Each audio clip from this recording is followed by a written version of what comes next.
what Kevin didn't tell you is I'm a country boy and I talk slow, and I need my cheat sheet here. Spacebar. So as you heard, I'm Alex Pemberton. I'm here to talk about the Heart of Wichita, how our built environment defines our city on both a micro and macro scale, and how we can solve our challenges through the power of our places. Now, I want to start by focusing on two places that we're probably all familiar with, the Pop-Up Park and Navstra Park, also known as Bum Park. Now, why do these two places, roughly the same size and only blocks apart, foster two very different environments? In Navstra, points of access are few and far between. The paths wind and weave, they go nowhere useful. It discourages purposeful walkthroughs.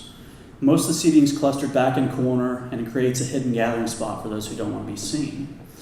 The park itself is surrounded by brick columns and wrought iron. These form hard psychological barriers. They act as keep out signs, isolating it from its surroundings. Now, the big thing is there's just nothing to do. The pop-up park, though, was designed very intentionally. It engages the street and the sidewalk while the keeper statues define and delineate the space. It's wide open, allowing you to see your full surroundings or walk right through on the way to where you're going. There's a variety of seating types, art, food, entertainment. There's visual and functional diversity.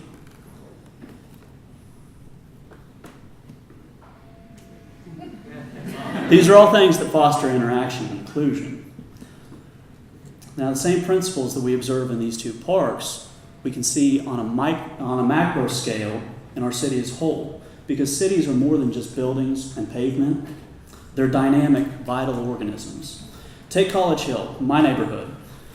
Any night of the week, I can make an easy walk past houses and duplexes and apartments, various architectural styles, to the College Hill Park, or to go eat at Dempsey's, or read at Watermark Books.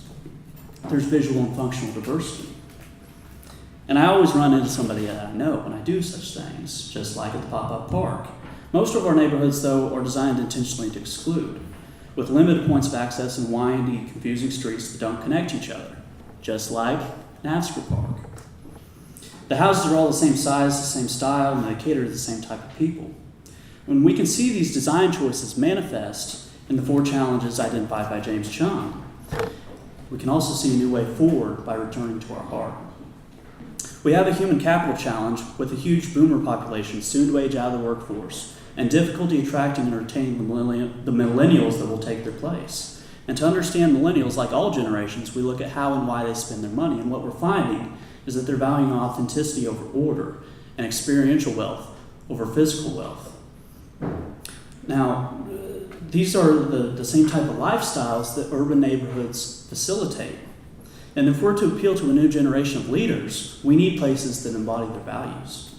These millennials are crucial to solving the entrepreneurial challenge because research shows that it's the informal networks and creative collisions that spur entrepreneurial and disruptive innovations. Now, like Kevin said, I'm a numbers guy, so charts and graphs, what this is saying, and you don't have to understand regressions, but what this is saying is that as population density increases, the health of startup communities increases almost in perfect correlation. It's a holy shit correlation. If this means nothing to you, it's a holy shit correlation. This doesn't happen. So what this means is that density and walkability matter very much to startup communities. And we should invest just as heavily in our downtown as we do in our corporate incentives and our innovation campus. It's crucial to ensuring a diverse economy that can overcome economic downturns and strongly rebound, pushing back against the business cycle challenge. But the most important to me is the perception challenge. And tell me, is it any wonder that our politics have devolved into divisive demagoguery when most Wichitans can go weeks at a time without ever interacting with someone with whom they're fundamentally different? Is it any wonder that we're hostile to young talent, LGBTs, and minority religions when we never see such people in our neighborhoods? Is it any wonder that we don't talk to our neighbors when our houses are designed for cars before people? Is this what we really want?